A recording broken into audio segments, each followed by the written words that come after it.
कि नीलाम्बुज श्यामल कोमलांगम सीता समारोपिते वामे भागम पाणो महासायकि चारु चापम नमामि राममे रघुवंशनाथम। कि मैया मेरी सरस्वती माँ करो कंठ में वास, लज्जा मेरी माँ रखो तेरी हूँ चरणों की दास। कि राधे मेरी स्वामिनी अरे मैं राधे तेरी दास, जन्म जन्म मोए दीजियो श्री वृंदावने को वास। कि गिरधारी बनवारी हाँ गिरधारी बनवारी मोए आस लगी तुमसे भारी, मोए आस लगी तुमसे भारी।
हाँ जादू सभा में पिची साड़ी मोए आस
श्री गोविंद भगवान की जय हो। शंकर भगवान की जय हो। राधा मैया की जय हो।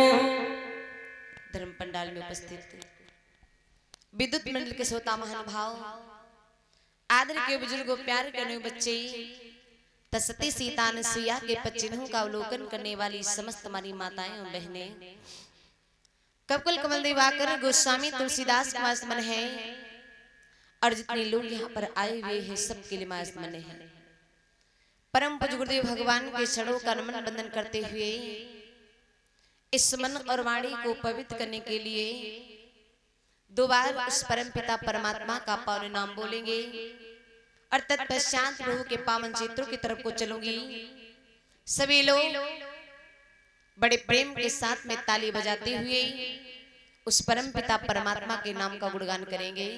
सभी लोग बोलेंगे बड़े प्रेम के साथ में ताली बजाते हुए, सभी लोग बोलेंगे ताली बजाते हुए अपने इन सुंदर सुंदर हाथों के द्वारा और अपने इस सुंदर मुखार बिंदु के द्वारा भगवान का संकीर्तन बोलेंगे। सभी लोग बोलेंगे ताली बजाते हुए।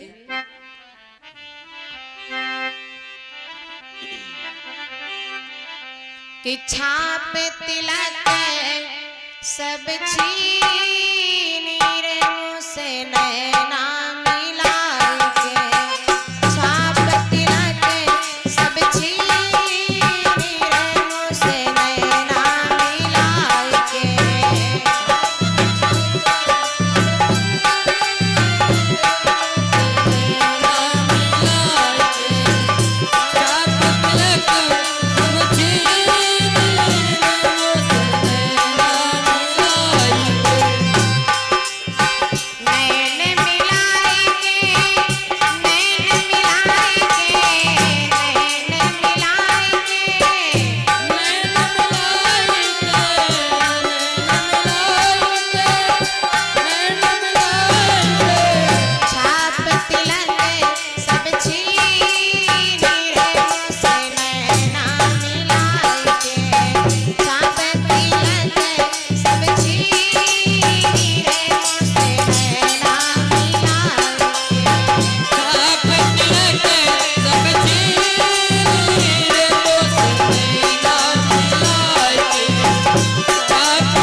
गोविंद भगवान की जय हो। सच्चिदानंद भगवान की जय हो। राधा मैया की जय हो। ध्यान देना। हम और आप क्या करते हैं, हम और आप अपने मन में विचार बनाते हैं कि परमात्मा के दरबार में जाना है, परमात्मा के दरबार में जाना है, और हम और आप उस परमात्मा के दरबार में जाते हैं, लेकिन अपने मन में छल और कपट लेकर के जाते हैं। एक बात याद रखना कि अगर हम और आप परमात्मा के दरबार में आए हैं तो यहाँ पर बैठ करके भगवान के नाम का संकीर्तन करें, क्योंकि मैंने आपको कल बताया था ये जीवन जो है ये जीवन कांटों से भरा हुआ है। जिस संसार में हम और आप रहते हैं और रह करके यहाँ पर सोचते हैं कि हम सुख में जीवन व्यतीत करते हैं, यहाँ पर रह करके हम और आप विचार करते हैं कि हम सुख में जीवन व्यतीत करते हैं, लेकिन मेरे दादा मेरी बहनों ध्यान देना, जिस जगह पर हम और आप रहते हैं उस जगह पर सुख नहीं है। जिस जगह पर हम और आप रहते हैं उस जगह पर सुख नहीं है, क्योंकि ये संसार जो है संसार दुखों से भरा हुआ है। ये संसार दुख का सागर है और इस दुख के सागर में रह करके हम और आप सुख का अनुभव करते हैं। इस माया रूपी संसार में आकर के हम और आप यहाँ पर बैठ करके सुख का अनुभव करते हैं, और सुख का अनुभव करने के बाद में हम नाना प्रकार के सपने देखते हैं, मन में विचार करते हैं, बनाते चले जाते हैं कि मुझे ये बनाना है, मुझे वो बनाना है। सारी जिंदगी हमारी और आपकी बनाते बनाते बीत जाती है। कभी भी हमें इतना फुर्सत नहीं मिलती है कि जो मैं जाकर के भगवान का भजन करूं। सारी जिंदगी जो है सारी जिंदगी हमारी और आपकी बीत जाती है। हम यही सोचते हैं कि ये बना ले वो बना ले, लेकिन क्या कभी बन पाता है? कभी नहीं बन पाता है। हम और आप तो बनाते हैं, हम और आप चले जाएंगे, हमारे बाद जो पीढ़ी आएगी वो भी बनाएगी, उसके बाद जो लोग आएंगे वो भी बनाएंगे, लेकिन कभी कुछ बन नहीं पाएगा। बनाने के चक्कर में हम भगवान का भजन नहीं कर पाते, भगवान को भूल जाते हैं, भगवान को भूल जाते हैं। लेकिन याद रखना, जिस दिन उस परमात्मा के वहां से बुलावा आता है, हमारे और आपके पास में कोई जवाब नहीं होता है। क्या हम उस परमात्मा को दें? तो कबीर दास जी ने बड़े सुंदर शब्दों में एक पद के माध्यम से दर्शाया है। क्या? जब उस परमात्मा के वहां से बुलावा आता है तो होता क्या है?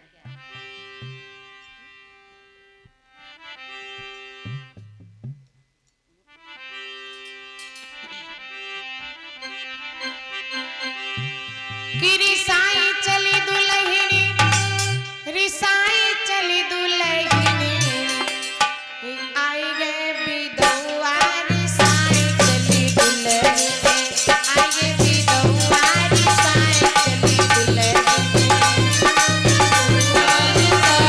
चली दुल्हनी, आई गए विधवा, रिसाई चली दुल्हनी, रिसाई चली दुल्हनी। चली दुल्हनी,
क्या होगा?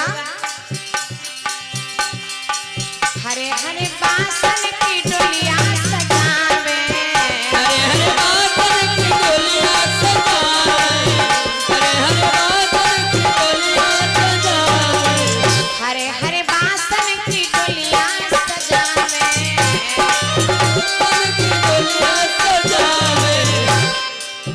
ऊपर से डाले चदरिया लुकाए रही दुल्हन, आएगे भी दौआर साए चली दुल्हन। आएगे भी दौआर साए चली दुल्हन, आएगे भी दौआर साए चली दुल्हन।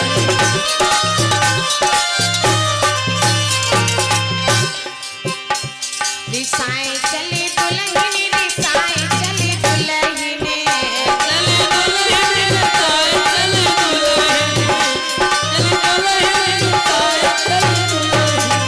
आएगे भी दौआर साए चली दुल्हन, आएगे भी दौआर साए चली दुल्हन। आएगे भी दौआर साए चली दुल्हन, आएगे भी दौआर साए चली दुल्हन। और उसके बाद में क्या करेंगे इस शरीर के साथ में? जाई उतारे जगंगा घाट पे, उतारे जगंगा घाट पे, जाई उतारे जगंगा घाट पे, जाई उतारे जगंगा घाट पे, उतारे जगंगा घाट पे। बीने चंदन लकड़िया रिसाए चली दुल्हन, आएगे भी दौआर साए चली दुल्हन। आगे भी दौआर साए चली दुल्हन, आगे भी दौआर साए चली दुल्हन, आगे भी दौआर साए चली दुल्हन।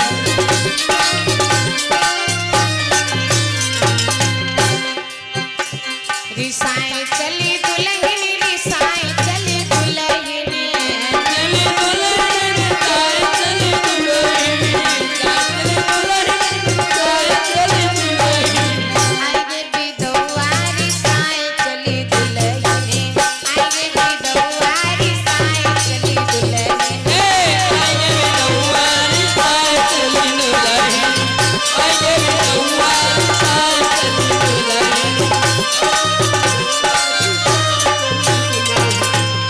और उसके बाद में जब इस शरीर को चिता के ऊपर रख देंगे, उसके बाद में क्या करेंगे?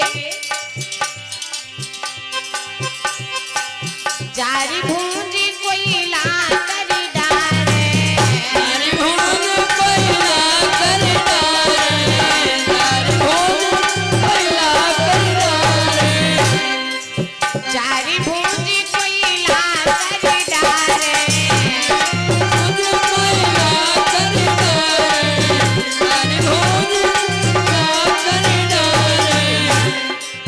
थोड़े तेरी खोपड़िया रिसाए चली दुल्हन, आएगे भी दौआर साए चली दुल्हन। आगे भी दौआर साए चली दुल्हन, आगे भी दौआर साए चली दुल्हन, आगे भी दौआर साए चली दुल्हन। रिसाए चली दुल्हन, रिसाए चली दुल्हन, चली दुल्हन रिसाए चली दुल्हन, आएगे भी दौआर साए चली दुल्हन, आएगे भी दौआर साए चली दुल्हन। आगे भी दौआर साए चली दुल्हन, आगे भी दौआर साए चली दुल्हन, आगे भी दौआर साए चली दुल्हन। प्रेम श्री गोविंद भगवान की जय हो, शंकर भगवान की जय हो, राधा मैया की जय हो। ध्यान देना भैया, वीडियो बंद कर लो, काहे मेहनत करते हो? कैमरा वाले भैया तो ऑटोमेटिक मेहनत कर रहे हैं। प्रेम श्री गोविंद भगवान की शंकर भगवान की ध्यान देना। आज श्री सुखदेव जी महाराज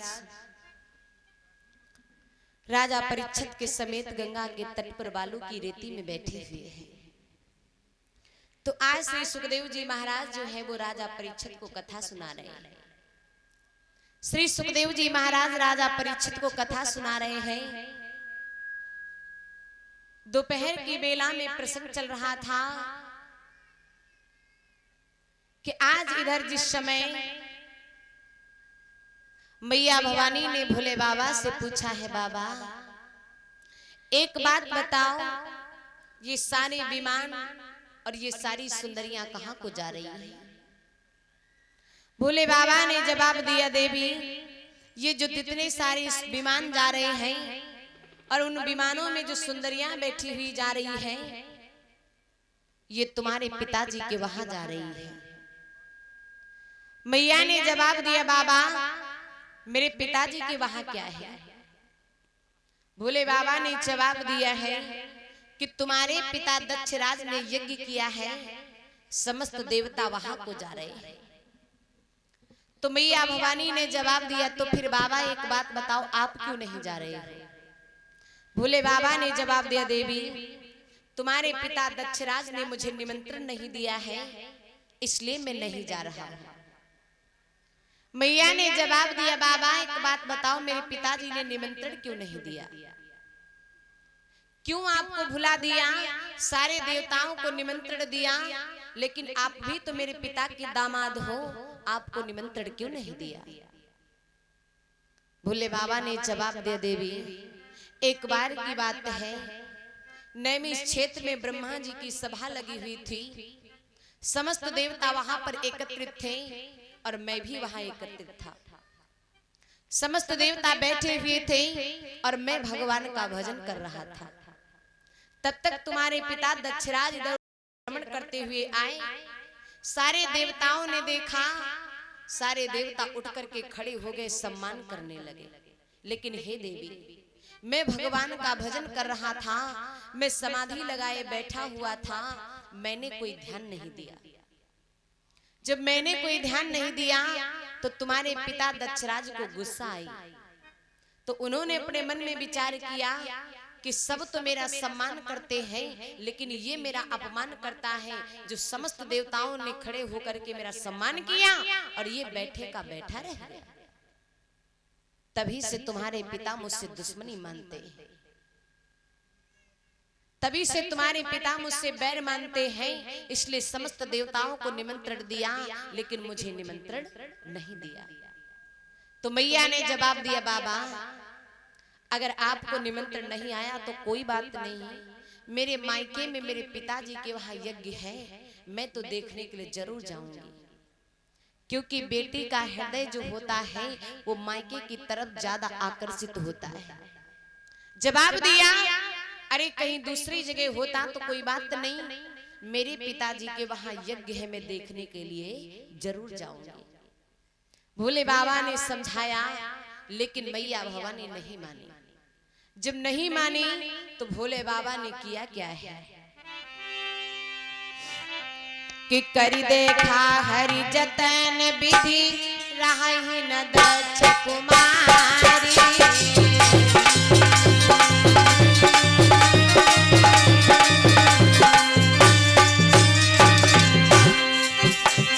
करी देखा हरि जतन विधि, रही न दक्ष कुमारी।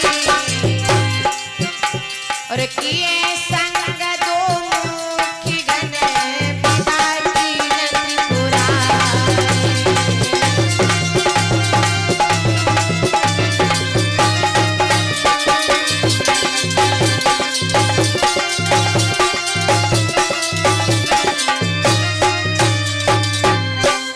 कि करी देखा हरि जतन विधि, रही न दक्ष कुमारी। और किए संग दो मुख्य गण, विदा की न त्रिपुरारी। भोले बाबा ने क्या किया, दो गणों को साथ में कर दिया और दो गणों को साथ में करके मैया भवानी को भेज दिया। जैसे मैया भवानी को भेज दिया, लेकिन मेरे दादा मेरी बहनों, जैसे मैया भवानी अपने मायके में पहुंची, जैसे अपने मायके में पहुंची और इधर हुआ क्या है। और ये 501 मुद्राएं दीवान जी थाना रामपुर कला की तरफ से और 101 मुद्राएं भगवती प्रसाद नसीराबाद छोटा की तरफ से और 100 मुद्राएं राम किशोर गौतम पलिया की तरफ से भगवान के चरणों में सादा समर्पित हैं। भगवान सुता संपन्न बनाए रखे। प्रेम श्लोक गोविंद भगवान की ध्यान देना। भोले बाबा ने क्या किया, 2 गढ़ों को साथ में कर दिया, मैया भवानी को भेज दिया। मेरे दादा मेरी बहनों, जैसे मैया भवानी जाकर के अपने पिताजी के वहां पहुंची, जब अपने पिताजी के वहां पहुंची तो महाराज दक्ष जो है मुख से नहीं बोले। महाराज दक्ष मुख से नहीं बोले और महाराज दक्ष के डर से मैया भवानी से कोई नहीं बोला, कोई नहीं बोला। लेकिन मेरे दादा मेरी बहनों, सती जी 60 बहनें थी। सती जी 60 बहनें थी और 59 बहनी हुआ पहने खूब झमके। और जब सती जी गई तो उनकी मजाक उड़ावे, जब सती जी गई तो उनकी मजाक उड़ावे, कालना की निकी देखो बिना नौता चली आए। आज मैया भवानी से कोई नहीं बोला। एक मैया मिली जिस मैया ने मैया भवानी से कुशल पूछी, क्योंकि मेरे दादा मेरी बहनों, माँ का हृदय बहुत कोमल होता है। चाहे जितनी औलाद हो, हर एक संतान के लिए माँ की ममता बराबर होती है। आज मैया भवानी जो है अपनी मैया की गोदी में बैठ जाती है और मैया की गोदी में बैठ करके मैया फूट फूट करके रोने लगी। जैसे मैया रोने लगी, माँ ने हृदय से लगा लिया। आज मैया भवानी के आंखों में आंसू आ गए, रोने लगी मैया भवानी। और रो करके क्या सोचती है, ध्यान देना। कि राम भजने की है बेला अनसाह में लागी रहो।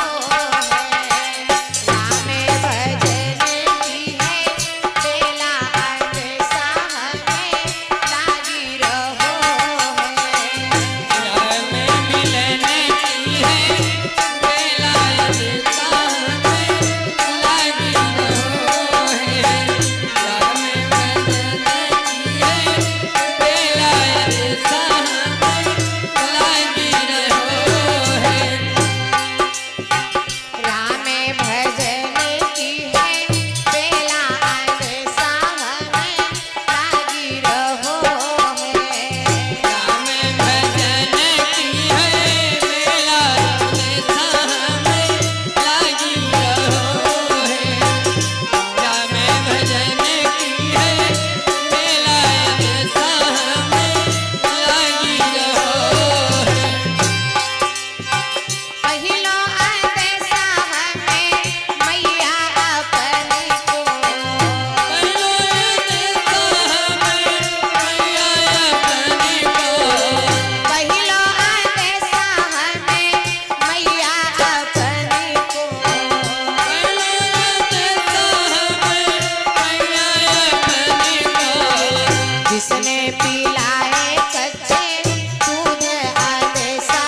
खिलायो भरी गोद आज साह में लागी रहो है।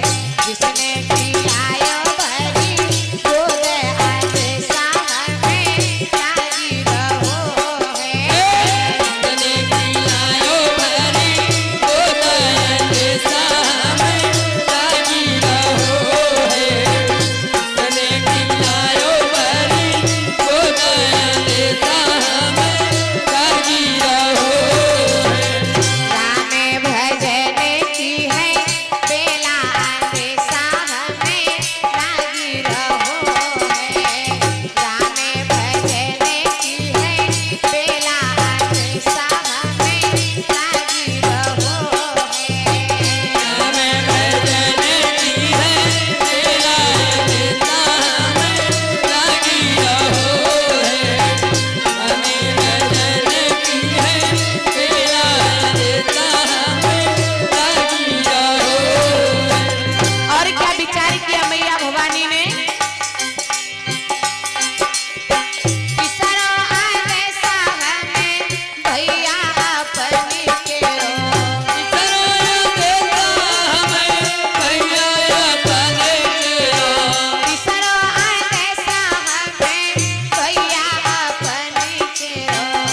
सरोया देता हमें भैया अपने केरो। जिसने निकारो पर देश आने साह में लागी रहो है। जिसने निकारो पर देश आने साह में लागी रहो है। किसने निकारो पर देश आने साह में लागी रहो है। किसने निकारो पर देश आने साह में लागी रहो है। राम भजन की है बेला आने साह में लागी रहो है। राम भजन की है बेला आने साह में लागी रहो है। राम भजन की है बेला आज साह में लागी रहो है। राम भजन की है बेला आज साह में लागी रहो है। प्रेम से बोले सच्चिदानंद भगवान की जय हो। जयकारा देखो। अगर बतलाए लागे तो आवाज पलिए के बाहर चली जाइए और जयकारन तो जो मालूम पत कतई कोई बैठो ना और गलती ना वो सो पड़ रही जयकारा धीरे धीरे मिहाई रहे। प्रेम श्री गोविंद भगवान की, शंकर भगवान की, राधा मैया की। ध्यान देना, आज मैया भवानी जाकर के जैसे पहुंची तो मैया भवानी से कोई नहीं बोला। एक मैया मिली जिस मैया ने मैया भवानी से कुशल पूछी। जिस मैया ने मैया भवानी से कुशल पूछी तो आज मैया भवानी अपनी मैया की गोदी में फूट फूट करके रोने लगी।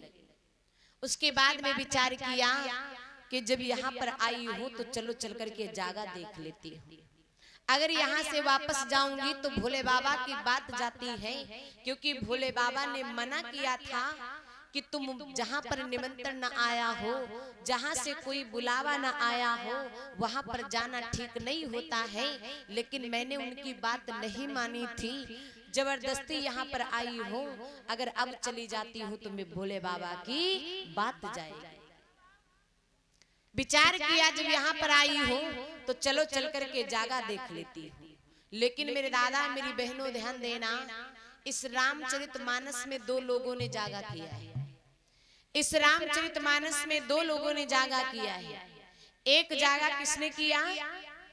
एक जागा लंकाधिराज रावण ने किया है। जिस समय मर्यादा पुरुषोत्तम भगवान श्री राम ने लंका पर चढ़ाई किया, उस समय लंकाधिराज रावण जाकर के देवी के मंदिर में जागा करने लगा। जब जागा करने लगा, विभीषण दौड़ करके आए और हाथ जोड़ करके राम जी से क्या जवाब दिया? प्रभु मेरी बात सुनो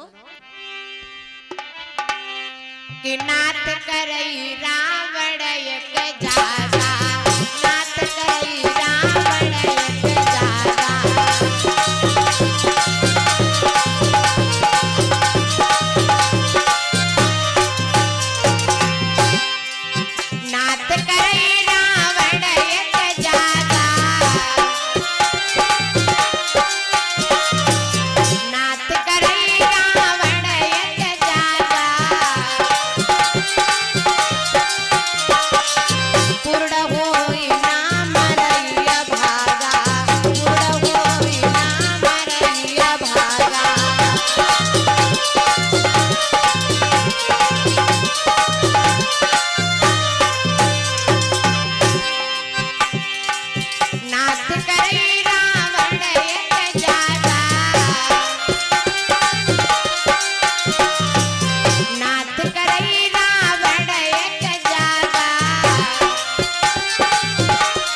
अपूर्ण होई ना मरई अभागा।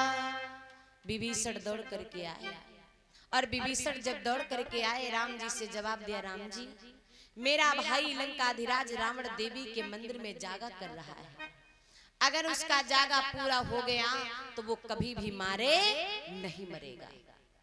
जैसे राम जी ने इतनी बात को सुना, वानरी सेना को आदेश दिया और कहा जाओ जाकर के उस लंकाधिराज रावण के जागा को विध्वंस करो।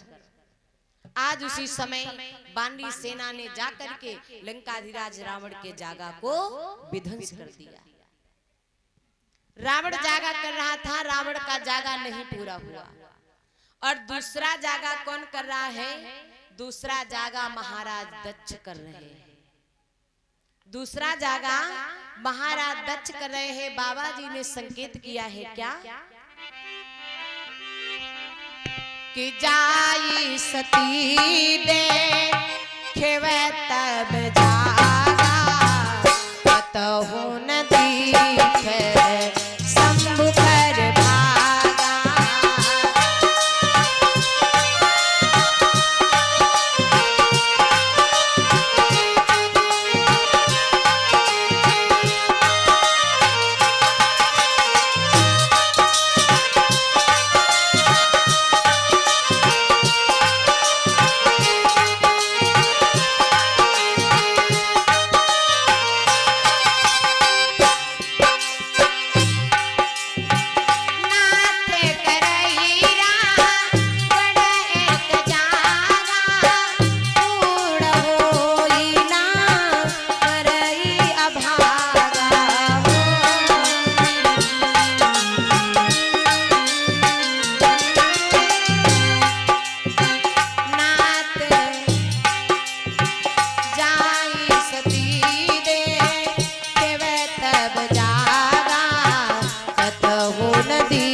कतहु न दीख शंभु कर भागा।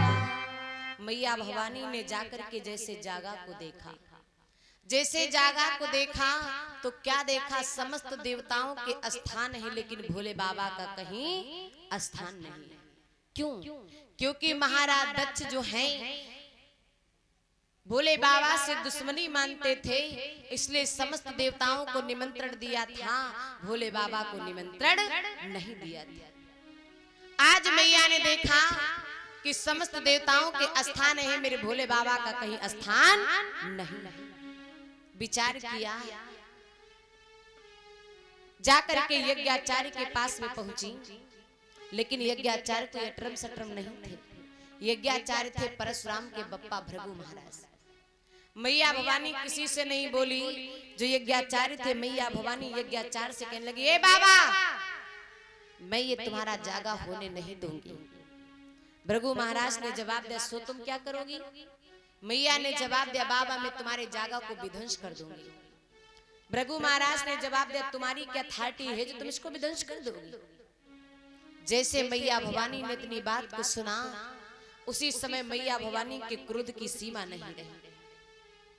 मैया भवानी के क्रोध की सीमा नहीं रही और इतनी तेज क्रोध आया। उसी समय मैया भवानी ने किया क्या है कि अस कही जोग अग्नि तनु जारा,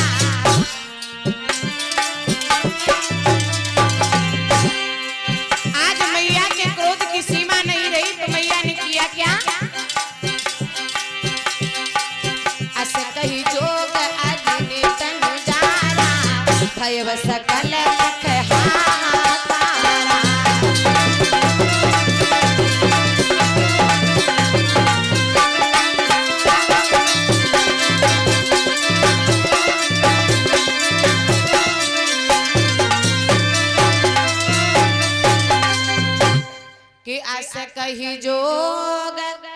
अग्नि तनु जारा और भयव सकल मख हाहाकार। मैया ने क्या किया, अपनी योग शक्ति के द्वारा अग्नि उत्पन्न किया, और जैसे अग्नि उत्पन्न किया तो योग शक्ति के द्वारा अग्नि उत्पन्न करके मैया वहीं पर जल करके भस्म हो गए। लेकिन जिस समय मैया जलने के लिए चली थी तो भगवान से वरदान मांगा था कि हे प्रभु, मैं जब जब इस धराधाम के ऊपर अवतार लेकर के आऊं तब तब मैं भोले बाबा के चरणों की अनुरागिनी बनूं। आज उसी समय मैया जब जल करके भस्म हो गई, वहां पर हाहाकार मचने लगा। नंदी दौड़ करके भोले बाबा के पास में आया, जवाब दिया, बाबा आप यहाँ पर निश्चिंत बैठे हो, लेकिन वहां पर गजब हो गया। भोले बाबा ने जवाब दिया, अरे नंदी क्या गजब हो गया। नंदी ने जवाब दिया, भोले बाबा गजब हो गया। भोले बाबा ने जवाब दिया, अरे नंदी बताएगा भी। तो नंदी ने जवाब दिया, बाबा मैया स्वर्ग को सिधार गई। जैसे भोले बाबा ने इतनी बात को सुना, अपनी जटाओं की एक लट को निकाला, लट को निकाल करके मेरी बहनों भोले बाबा ने पत्थर पर पटक दिया। जैसे पत्थर पर पटका तो उसमें से वीरभद्र नाम का गढ़ उत्पन्न हो गया। जो वो वीरभद्र नाम का गढ़ उत्पन्न हुआ, वो गढ़ भोले बाबा के सामने हाथ जोड़ करके खड़ा हो गया। जवाब दिया, पिताजी क्या आज्ञा है, आपने मुझे क्यों याद किया है। भोले बाबा ने जवाब दिया, कहा मेरी बात सुनो और यहाँ से जाकर के तुम महाराज दक्ष के शीश को काट करके अग्नि में जला दो। जैसे इतनी बात सुनी, वो वीरभद्र नाम का गढ़ वहां से चल देता है। और इधर राजा मैया भवानी ने क्या किया, मैया भवानी ने जाकर के राजा हिमांचल के घर में जन्म लिया है। राजा हिमांचल के घर में जन्म लिया तो आज राजा हिमांचल के घर में आनंद की बधाइयां बज रही हैं। राजा हिमांचल के घर में आनंद की बधाइयां बज रही, मंगलचार हो रहे हैं, क्योंकि बिटिया का जन्म हुआ है, लड़की का जन्म हुआ है। राजा हिमांचल के घर में आनंद की बधाइयां बज रही हैं। लेकिन मेरे दादा मेरी बहनों एक बात ध्यान देना, राजा हिमांचल के घर में बिटिया का जन्म हुआ तो आनंद की बधाइयां बज रही, और आजकल अगर कोई घर में बिटिया का जन्म हो जाए, आजकल अगर कोई घर में बिटिया का जन्म हो जाए तो घर वाले की बातें छोड़ो, पड़ोसी सबसे ज्यादा दुख हो जाए। क्यों? अगर घर में लड़की का जन्म हो गया है और माता गली से निकली, किसी ने पूछ लिया, अम्मा एक बात बताओ तुम्हारे घर में का हो, तो मुंह ऐठ चली जाइए, लेकिन बताई है कुछ ना है। का है कि वो जरबर के राख हो गए, मंगती रहे पोता पाई गई पोती। लेकिन ध्यान देना, हम और आप क्या करते हैं, बेटी को बेटों से कमजोर मानते हैं। यही विचार करते हैं कि लड़की आई है और वो लड़की लेकर के चली जाए। लेकिन ध्यान रखना, बेटी कभी कमजोर नहीं होती है। अगर बेटा आपका मान है तो बेटी आपकी सम्मान है। बेटा आपका मान है तो बेटी आपकी सम्मान है। और बेटा एक कुल की इज्जत बचा करके रखता है, लेकिन बेटियां दो दो कुलों की इज्जत संभाल करके रखती हैं।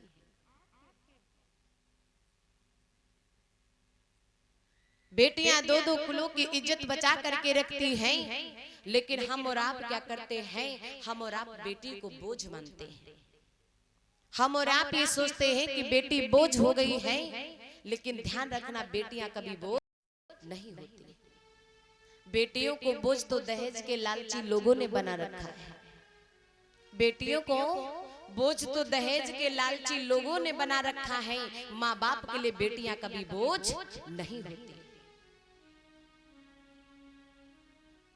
बेटियां कभी भी बोझ नहीं होती हैं। माँ बाप के ऊपर दुख होता है, सबसे पहले आंखों में आंसू बेटियों के आते हैं। लेकिन फिर भी हम और आप क्या करते हैं, बेटी को बोझ मानते हैं।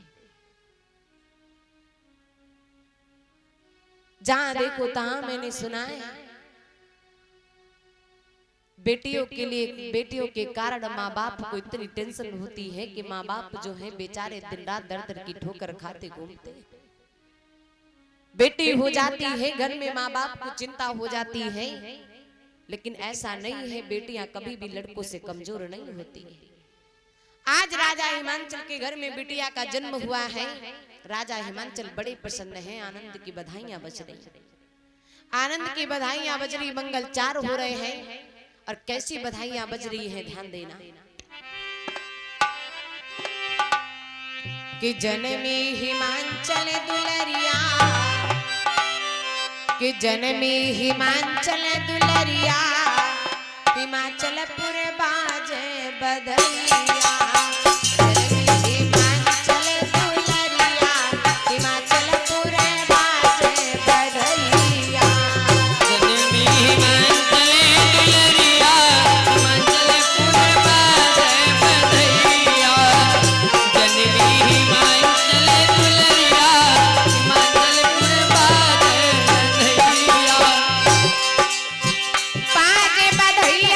सखी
बधाइयां बजरी मंगल चार हो रहे और हुआ क्या?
प्रेम शिल सच्चिदानंद भगवान की, राधा मैया की। इधर राजा हिमांचल के घर में आनंद की बधाइयां बज रही। राजा हिमांचल के घर में आनंद की बधाइयां बज रही, मंगल चार हो रहे हैं। राजा हिमांचल बड़े प्रसन्न है। राजा हिमांचल बड़े प्रसन्न है। मन में विचार किया घर में बिटिया का जन्म हुआ है। उसी समय ब्रह्मापुत्र देव ऋषि नारद का पदार्पण हो गया। जैसे ब्रह्मापुत्र देव ऋषि नारद आए तो राजा हिमांचल ने क्या किया, सुंदर सा आसन डाल दिया, बड़े प्रेम के साथ में बिठाया। तो राजा हिमांचल देव ऋषि नारद से पूछने लगे, महाराज एक बात बताओ, सब कुशल है? देव ऋषि नारद ने जवाब दिया, हाँ हमारा सब कुशल है, लेकिन तुम अपनी बताओ। तो आज राजा हिमांचल के होठों पे मुस्कुराहट आ रही थी। तो राजा हिमांचल से देव ऋषि नारद ने जवाब दिया है, राजन एक बात बताओ, ये तुम्हारे होठों पे रह रहे के मुस्कुराहट क्यों आ रही है? ऐसा लग रहा है कि तुम्हें कोई विलक्षण खुशी प्राप्त हुई। जैसे राजा हिमांचल ने इतनी बात को सुना, जवाब दिया, हाँ महाराज मुझे विलक्षण खुशी प्राप्त हुई है। कहा ऐसी कौन सी खुशी प्राप्त हुई है? तो राजा हिमांचल ने जवाब दिया, महाराज आज मेरे घर में बिटिया ने जन्म लिया है। जवाब दिया, आज मेरे घर में बिटिया ने जन्म लिया है। और उसी समय राजा हिमांचल ने क्या किया, अपनी बिटिया को लाकर के देव ऋषि नारद की गोदी में रख दिया। जवाब दिया, बाबा मेरी बिटिया का नामकरण संस्कार कर दो और ये भी बता देना कि मेरी बिटिया का वर कौन होगा। मेरी बिटिया का वर कौन होगा? उसी समय देव ऋषि नारद ने जवाब दिया, महाराज तुम्हारी बिटिया की 108 नामों की माला है।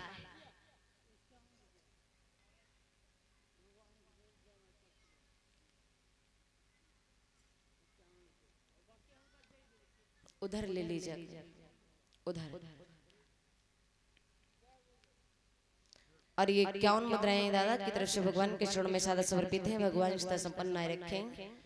50 मुद्राएं मुन्नी लाल डबाही की तरफ से, 21 मुद्राएं रामो पलिया की तरफ से भगवान के चरणों में सादा समर्पित है। भगवान इष्टा संपन्न बनाए रखें। प्रेम से गोविंद भगवान की जय। आज इधर राजा हिमांचल ने क्या किया, अपनी बिटिया को लाकर के देव ऋषि नारद की गोदी में रख दिया। जवाब दिया, बाबा मेरी बिटिया का नामकरण संस्कार कर दो और मेरी बिटिया का भाग्य बता दो। उसी समय राजा हिमांचल से देव ऋषि नारद ने जवाब दिया, राजन तुम्हारी बिटिया की 108 नामों की माला है और मैं अपने मति के अनुसार इस लड़की का नाम उमा रख रहा हूं। तो राजा हिमांचल ने जवाब दिया, महाराज मेरी बिटिया के गुण और दोष बता दो। तो उसी समय देव ऋषि नारद ने जवाब दिया, कहा सुनो महाराज कि जोगी जटिल अकाम मन नगन अमंगल भेष और अस स्वामी यही काम मिले परिहस्त असुरेख। जवाब दिया, महाराज तुम्हारी बिटिया का जो वर होगा जोगी होगा, जटिल होगा, अकाम यानी काम कभी जीवन में व्याप्त नहीं होगा, ऐसा पति तुम्हारी बिटिया को मिलेगा। घर मकान का पता नहीं होगा, शरीर पर वस्त्र नहीं होंगे, राख लपेटने वाला होगा, तुम्हारी बिटिया का ऐसा वर होगा। तो राजा हिमांचल ने जवाब दिया, महाराज ऐसा कौन सा दुनिया में देवता है। अब देव ऋषि नारद मन में विचार करने लगे, हे परमात्मा हमों को नहीं मालूम कैसो दुनिया में कौन सा देवता है।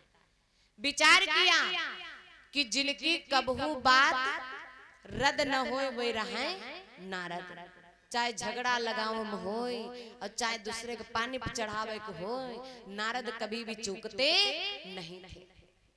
अब अगर चूक जाए तो नारद का है, अगर चूक जाए तो नारद का है कि नारद ने विचार किया, आज तक मैं जो भी करता आया हूँ कभी मेरी बात झूठी नहीं हुई, और अगर आज मेरी बात झूठी हो जाएगी तो मैं नारद नहीं रह जाऊंगा।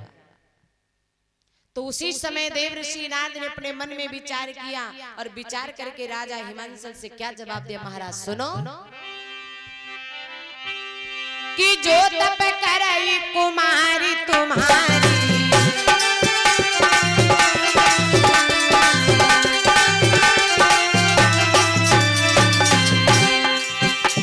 कि जो तप करई कुमारी तुम्हारी औ भाभी बने सकई त्रिपुरारी।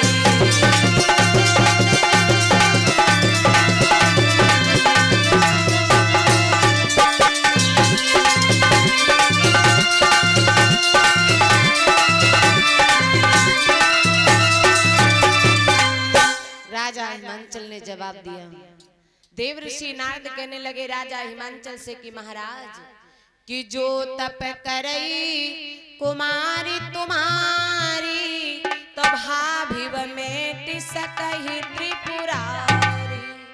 जवाब दिया, महाराज अगर तुम्हारी बिटिया तपस्या करे तो भगवान भोले बाबा इसे पति के रूप में मिल सकते हैं।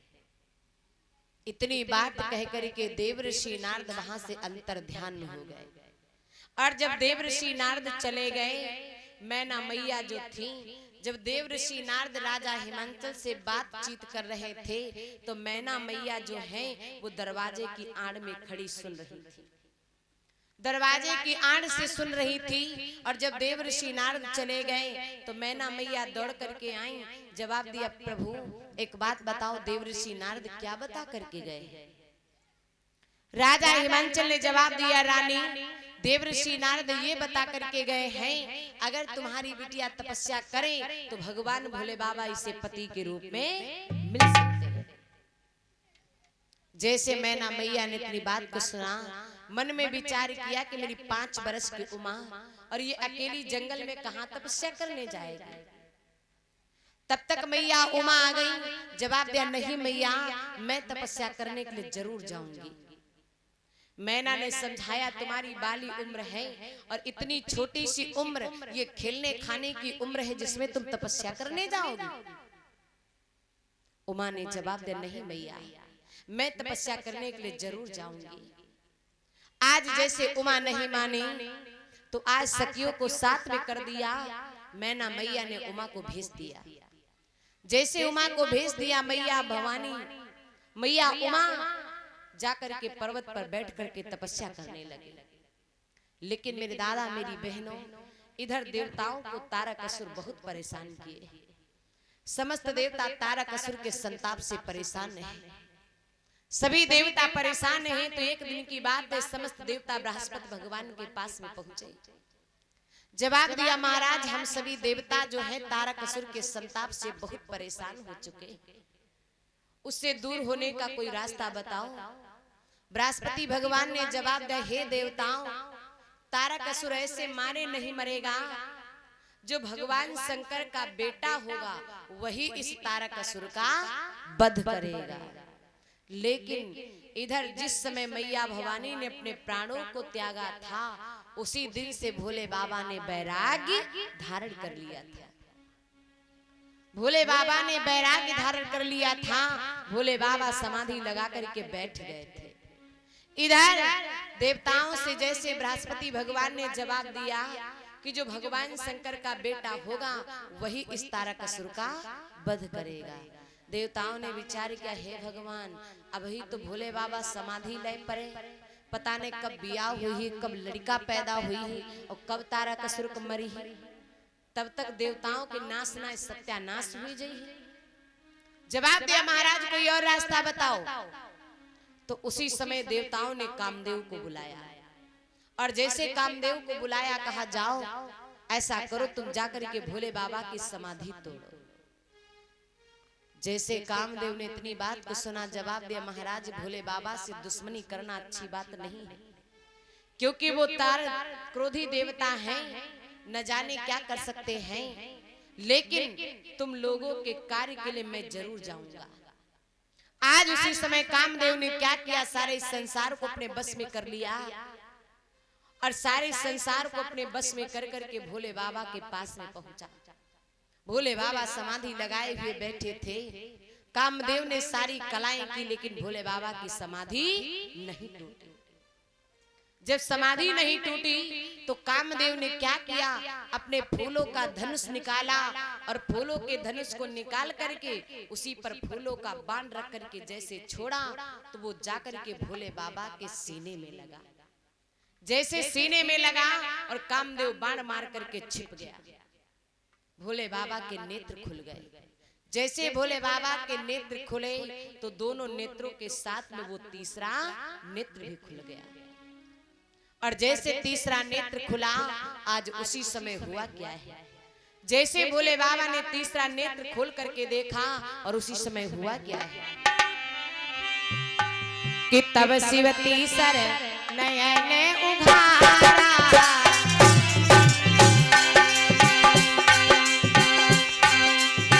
तब शिव तीसर नयन उघारा, चितवती काम भय वजरी चारा।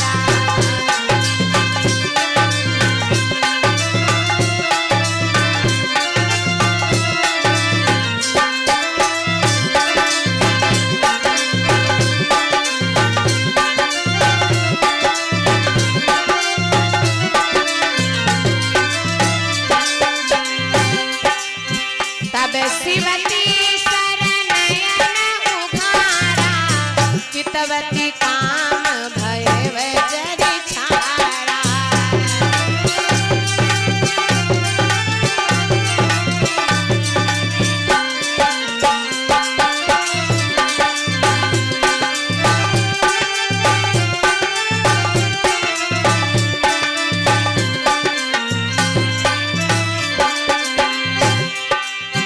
तब शिव तीसर नयन उघारा, चितवती काम भय वजरी छारा।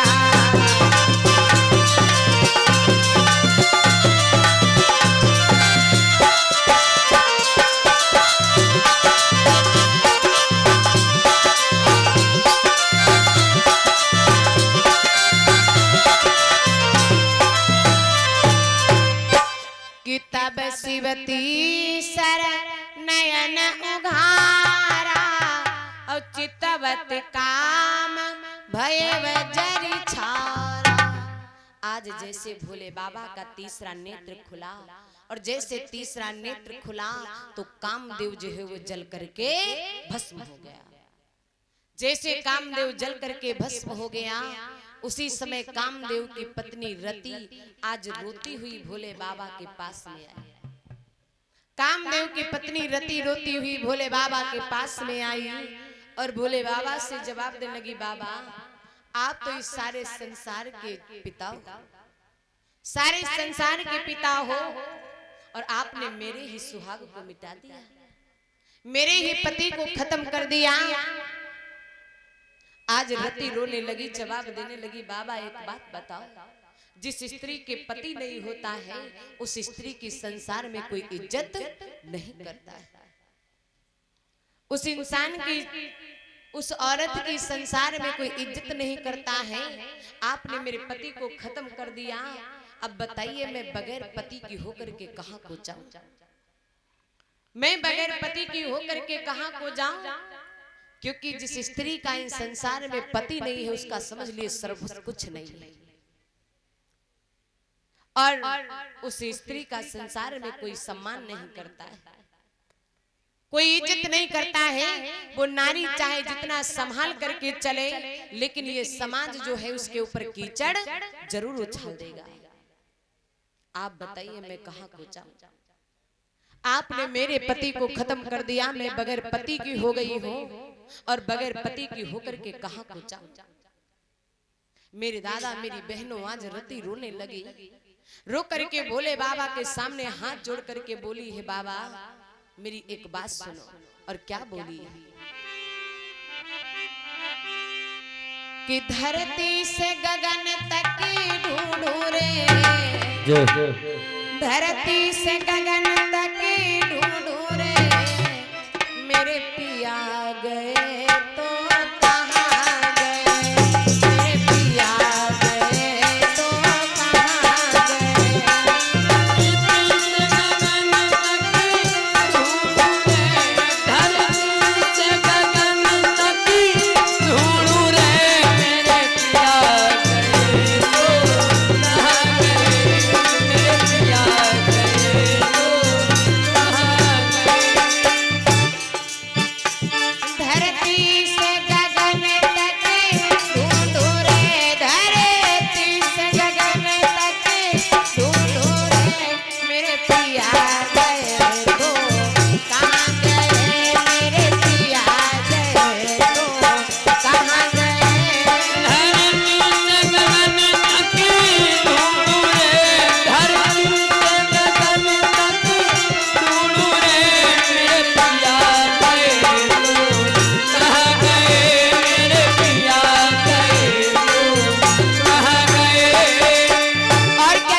करके भगवान भोले बाबा से जवाब देने लगी, बाबा एक बात बताओ, मैं बगैर पति की होकर के कहां को जाऊं।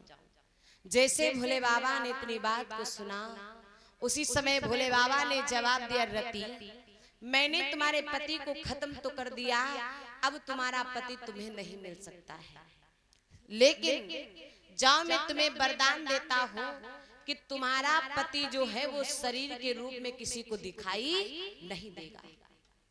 तुम्हारा पति शरीर के रूप में किसी को दिखाई नहीं देगा, बगैर शरीर के सबको व्याप्त करेगा।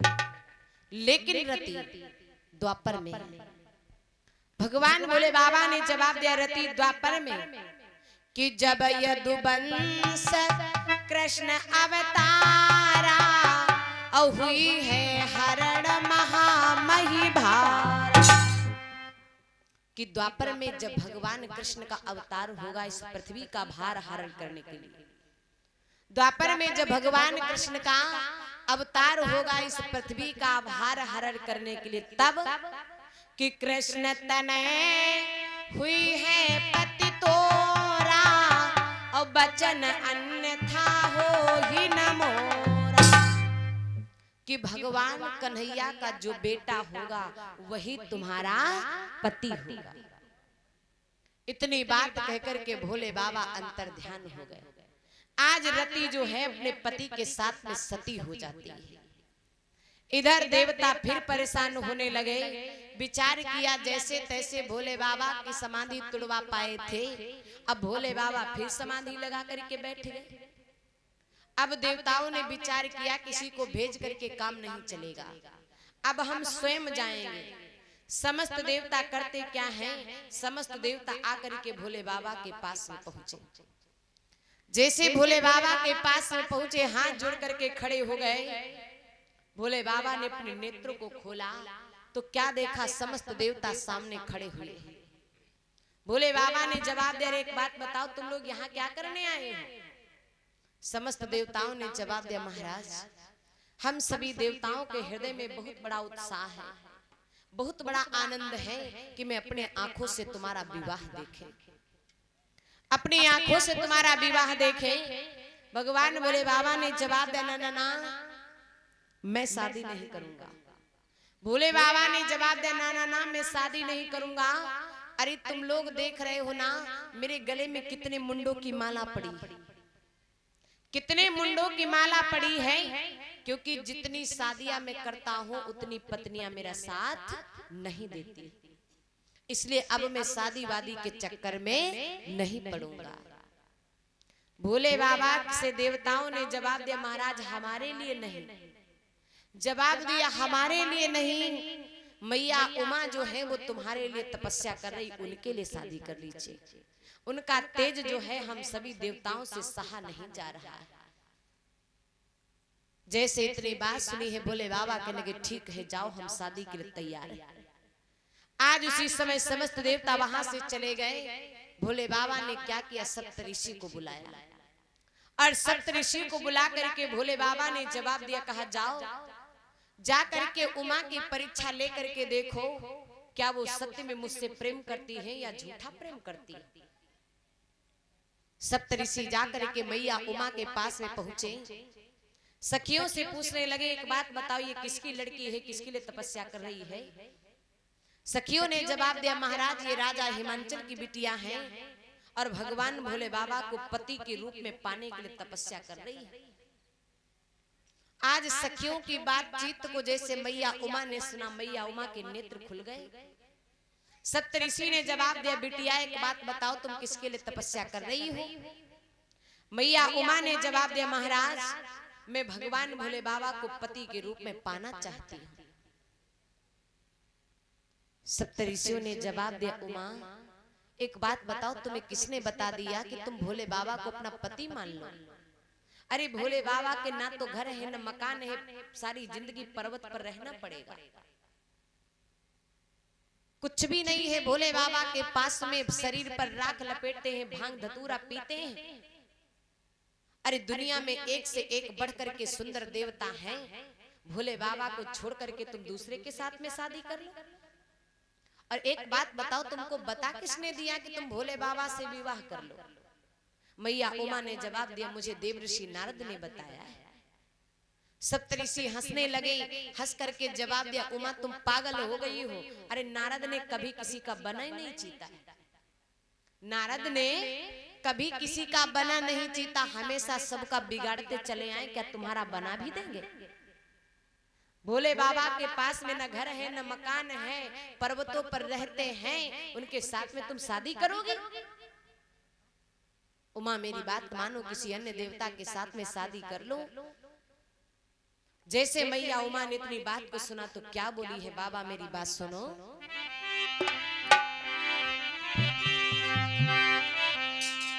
कि जन्म जन्म लो रगर हमारी, जन्म जन्म लो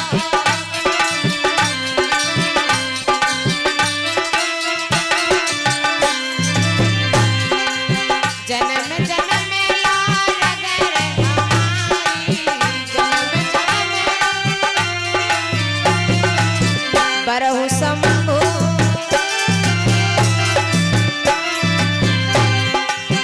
बरहु शंभु नत राम कुमारी, बरहु शंभु नत राम कुमारी।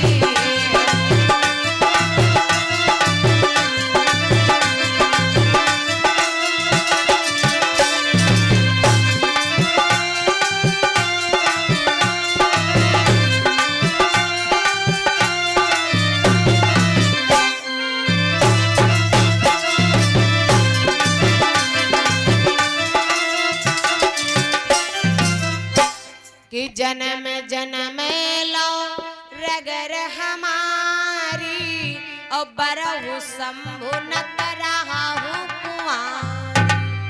मैया उमा ने जवाब दिया, बाबा मैंने प्रण किया है, मैं जब जब इस जीवन में अवतार लेकर के आऊंगी, मैं जब जब इस पृथ्वी पर आऊंगी, तब तब मैं भोले बाबा के अलावा किसी और को पति नहीं बनाऊंगी।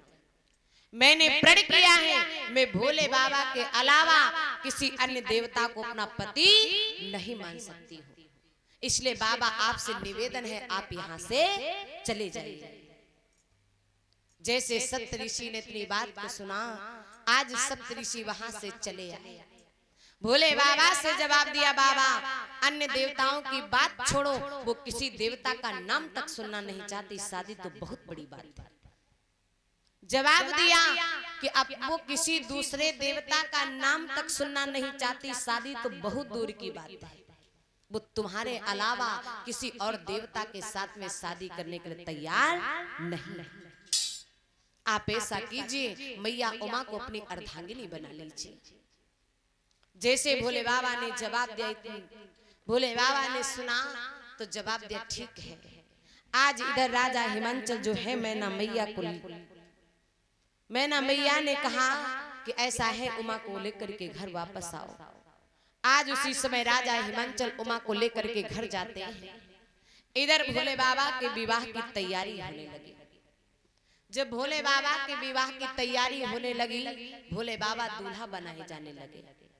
जब दूल्हा बनाए जाने लगे तो मेरे दादा मेरी बहनों देवताओं ने जवाब दिया, महाराज एक काम करो, जब किसी के घर में शादी होती है, उसके पास में कोई चीज नहीं होती है, तो वो दूसरे से मांग लेता है। तो भोले बाबा ने जवाब दिया, हम खुद ही भोले भंडारी हैं, हमारे पास में किस चीज की कमी, और हम क्या दूसरे से मांग लें। तो देवताओं ने जवाब दिया, महाराज एक बात मैं आपसे कहूं, आप बुरा तो नहीं मानोगे। भोले बाबा ने जवाब दिया, बताओ क्या कहना चाहते हो, बुरा नहीं मानूंगा। तो देवताओं ने जवाब दिया, महाराज ऐसा करो, जब तक तुम शादी करो तब तक हमारा रूप तुम ले लो और अपना रूप हमको दे दो, और जब शादी हो जाए तो अपना अपना आपस में बदल लेना। भोले बाबा ने जवाब दिया, नहीं ऐसा कुछ नहीं होगा, अगर मैं शादी करूंगा तो अपने ही रूप में करूंगा, किसी दूसरे के रूप में शादी नहीं करूंगा। अगर शादी हो जाएगी तो ठीक, नहीं होगी तो कोई बात नहीं, लेकिन मैं तुम्हारा लोगों का रूप नहीं लूंगा। देवता बोले, भैया तो ऐसा करो, अपनो अपनो समाज अलग कर लो, नहीं जहां जाइए वहां बदनामी करो। भोले बाबा बोले, ठीक है कोई बात नहीं, लेकिन मैं शादी अपने ही रूप में करूंगा। मेरे दादा मेरी बहनों भोले बाबा दूल्हा बनाए जाने लगे। जब दूल्हा बनाए जाने लगे, देवताओं की पत्नियों ने जैसे देखा, आपस में बातचीत करने लगे, और बहना जैसो दुल्हा है ऐसी दुल्हन तो कहूं दुनिया में ढूंढे नहीं मिली। जब भोले बाबा दूल्हा बनाए जाने लगे, सर्पों का मोह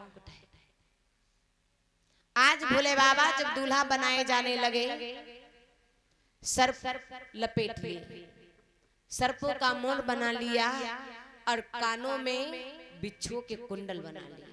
देवताओं ने पूछा महाराज ये क्या है?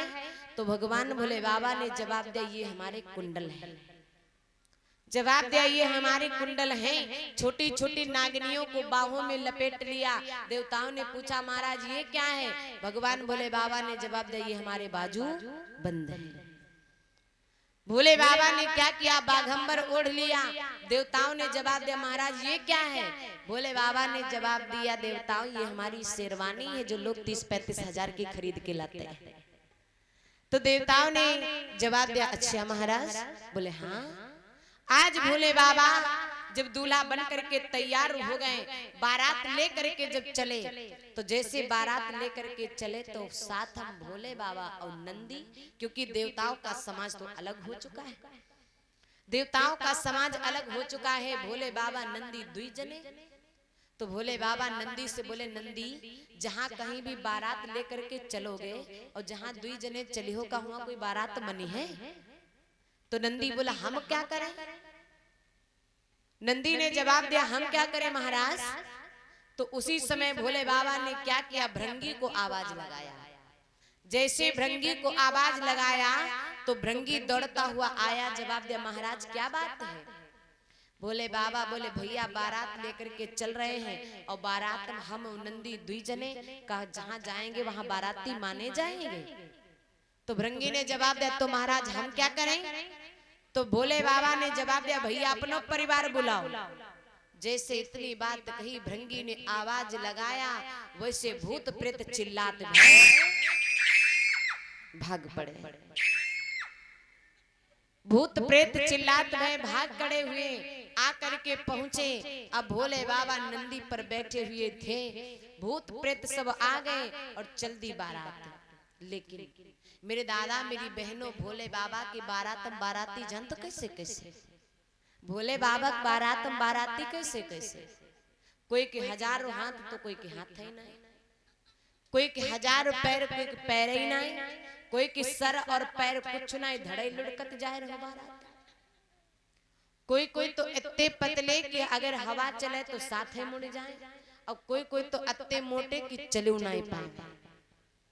ऐसे ऐसे बाराती भोले बाबा के बारात में जा रहे हैं।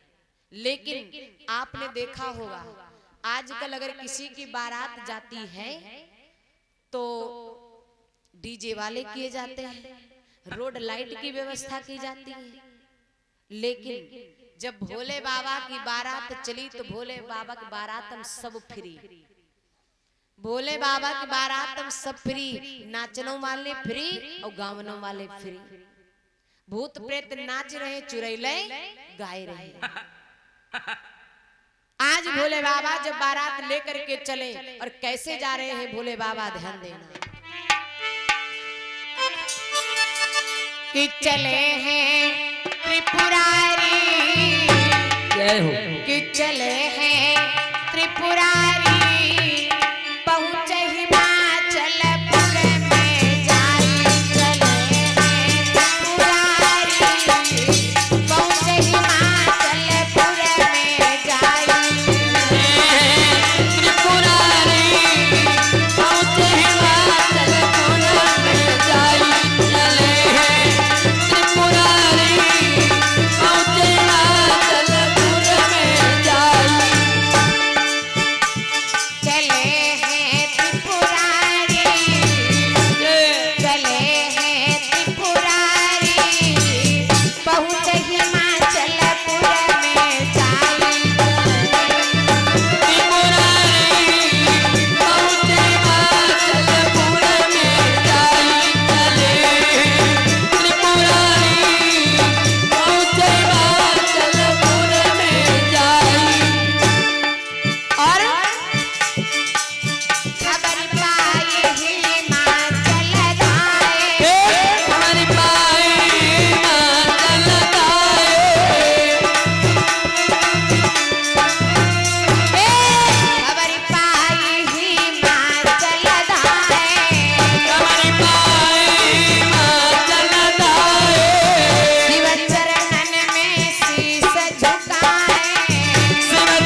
श्लोक भगवान की जय हो।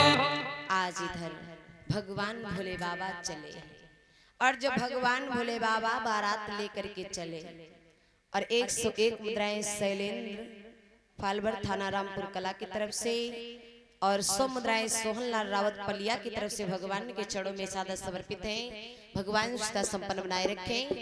प्रेम श्लोक गोविंद भगवान की आज भोले बाबा बारात लेकर के जैसे हिमाचलपुर को पहुंचे, भोले बाबा हिमाचलपुर की धुरे पर पहुंचे। जैसे धुरे पे पहुंचे गांव में खलबली मचने लगी। छोटे छोटे बच्चा, छोटी छोटी बच्चियां आपस में बातचीत करने लगी। और बहना चलो सती जी की बारात आ गई, दूल्हा देखिया में कैसो है। अब छोटे छोटे बच्चा, छोटी छोटी बच्चियां दूल्हा देखने के लिए चली और कुछ लोग अगवानी लेने के लिए चले। और जब अगवानी लेने के लिए चले, भोले बाबा नंदी पर सवार थे। जैसे छोटे छोटे बच्चा, छोटी छोटी बच्चियां जाकर के पहुंची, भोले बाबा के रूप को देखा तो छोटे छोटे बच्चा, छोटी छोटी बच्चियां वहां से चिल्लाते हुए भाग खड़े हुए। आकर के दरवाजे पर पहुंचे, कुंडी खटखटाई, मैया ने दरवाजा खोला और लड़का दादा जाकर के सबसे पीछे वाले कमरा में छिपके बैठ गए। अम्मा पापा पूछने लगे, भैया एक बात बताओ, का दूल्हा देखिया है?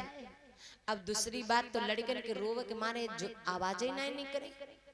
जवाब दिया, बेटा क्या तुम दूल्हा देख के आए हो कि दूल्हा कैसा है? जवाब दिया कि तुम देख के आए हो क्या दूल्हा कैसा है? लड़का रोक जवाब दिया, मैया दूल्हा तो देख के आए हैं, लेकिन जो नए दूल्हा नए मालूम पत्ते हैं। मैया पिता ने जवाब दिया, तो जवाब दे, मैया दूल्हा नए मालूम पत्ते है, जो मालूम पत्ते है कि जमराज को नाना है। जैसे छोटे छोटे बच्चा, छोटी छोटी बच्चियों के मुख से इतनी बात को सुना, माता पिता हंसने लगे। बेचारे क्या भोले बाबा तो ऐसे ही हैं। अब कुछ लोग जो अगवानी लेने के लिए खड़े थे, अगवानी लिया। आज भोले बाबा द्वार चार के लिए चले। जब भोले बाबा द्वार चार के लिए चले तो मैना मैया आरती की थाल सजाए हुए थी। पास में देवऋषि नारद खड़े हुए थे। आज जैसे सबसे आगे सवारी थी ब्रह्मा जी की। जब आगे सवारी थी ब्रह्मा जी की तो मैना मैया पूछने लगी, नारद एक बात बताओ, ये हमारे दामाद कौन है? मैना मैया कहने लगी, बताओ नारद। तो नारद ने जवाब दिया, मैना मैया ये तुम्हारे दामाद हैं बाबा। मैना मैया सोचने लगी, हाँ बाबा तो गोरो है, लेकिन दामाद पता नहीं कैसे है। ब्रह्मा जी की सवारी चली गई, सवारी आई भगवान विष्णु की। मैना मैया ने पूछा, नारद ये हमारे दामाद कौन है? देवऋषि नारद ने जवाब दिया, मैना मैया ये तुम्हारे दामाद हैं बप्पा। मैना मैया सोचने लगी, बाबा तो गोरो रहे लेकिन बप्पा सांवरो, चलो देखो जाइए। तब तक सवारी आई देवराज इंद्र की। मैना मैया पूछने लगी, नारद ये हमारे दामाद कौन है? तो देवऋषि नारद ने जवाब दिया, मैना मैया ये तुम्हारे दामाद हैं मुनि। मैना मैया के मन में लड्डू फूटने लगे। सोचने लगी, दादा जी के मुनि मत्ते सुंदर सुंदर हुए, वो कत तो सुंदर हुए। मैना मैया सोचने लगी, देखा ही चाहे न देखा हमारा दामाद वैसे सुंदर हुए। मेरे मैना मैया दादा घूंघट नहीं काढ़े रहे हैं।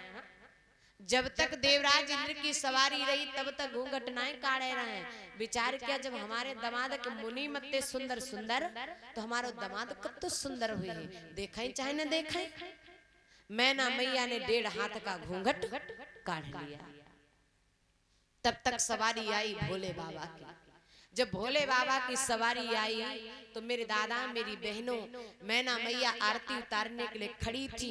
आज दीपक जल रहा था।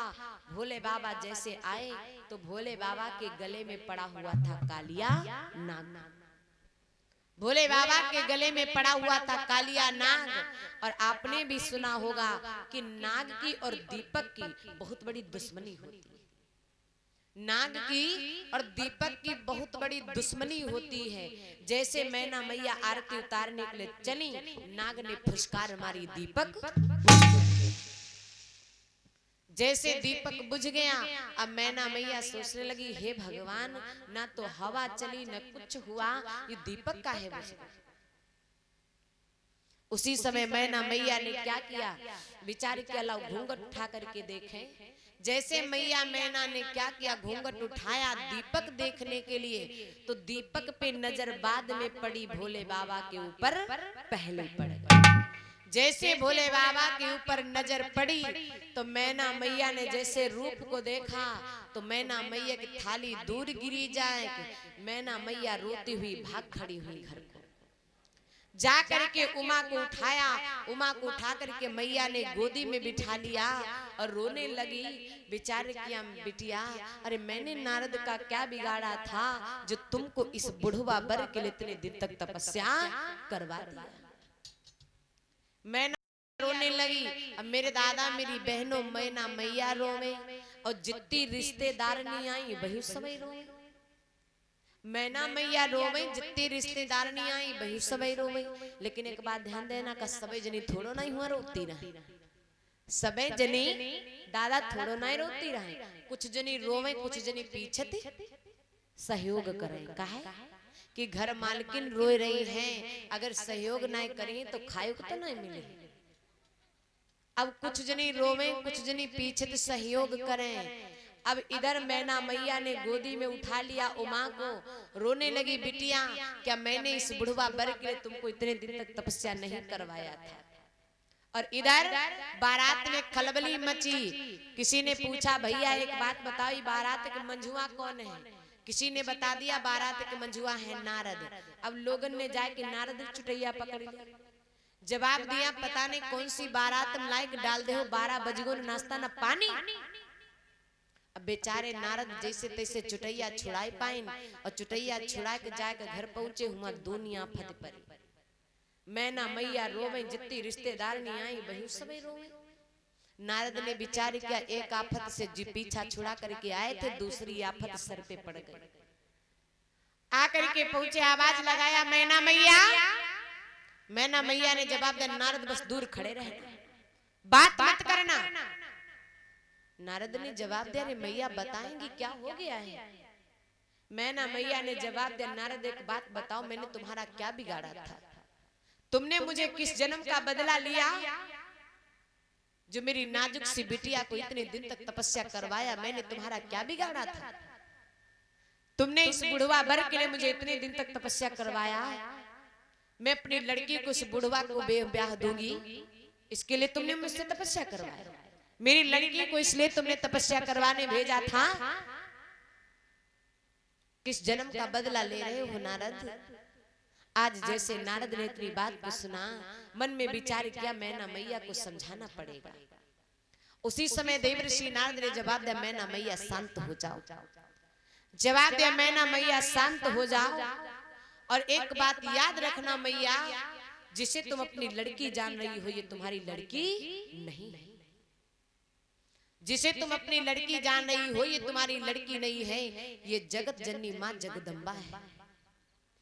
इनका और भोले बाबा का जन्म जन्मांतर का संबंध है।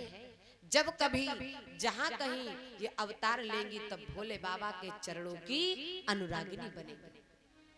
तुम्हारे यहाँ से पहले महाराज दक्ष के वहां थी, तब भी भोले बाबा को विवाही थी। तुम्हारे यहाँ है तब भी भोले बाबा को विवाही जाएंगी, और तुम्हारे यहाँ से कहीं और जन्म लेंगी तब भी भोले बाबा को विवाही जाएंगी। क्योंकि इनका और भोले बाबा का जन्म जन्मांतर का संबंध है। इसलिए जिसे तुम अपनी लड़की जान रही हो मैया ये तुम्हारी लड़की नहीं है, ये जगत जननी मां जगदम्बा है। जैसे इतनी बात सुनी आज मैना मैया की समझ में आ गया। उसी समय भगवान भोले बाबा आज मंडप के नीचे गए, और जब मंडप के नीचे गए तो बड़े प्रेम के साथ में भगवान भोले बाबा और मैया भवानी की भावरे पड़ने लगी। भगवान भोले बाबा मैया भवानी की भावरे पड़ने लगी, और जब भावरे पड़ने लगी तो कैसे भावरे पड़ रही है? भावरे पड़ने लगी, आज लड़कियां गीत गाने लगी, और जब गीत गाने लगी उसी समय हुआ क्या है? और ये 5 समुदाय भीमबली यादव हल्का दरोगा थाना रामपुर कला की तरफ से भगवान के चरणों में सादर समर्पित हैं। भगवान रिश्ता संपन्न बनाए रखे। प्रेम श्री गोविंद भगवान की। आज इधर जिस समय भगवान भोले बाबा और मैया भवानी की भावने पड़ने लगी, लड़कियां गीत गाने लगी। और जब लड़कियां गीत गाने लगी और जब गीत गाती हैं, कैसे गीत गा रही है ध्यान देना।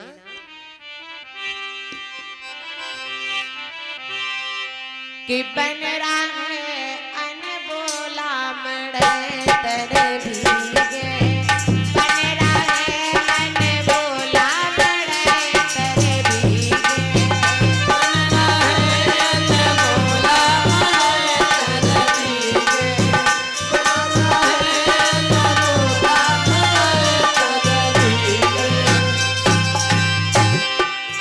मड़े तेरे भीगे, हाँ मड़े तेरे भीगे, मड़े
प्रेम श्री गोविंद भगवान की जय। शंकर भगवान की जय हो। राधा मैया की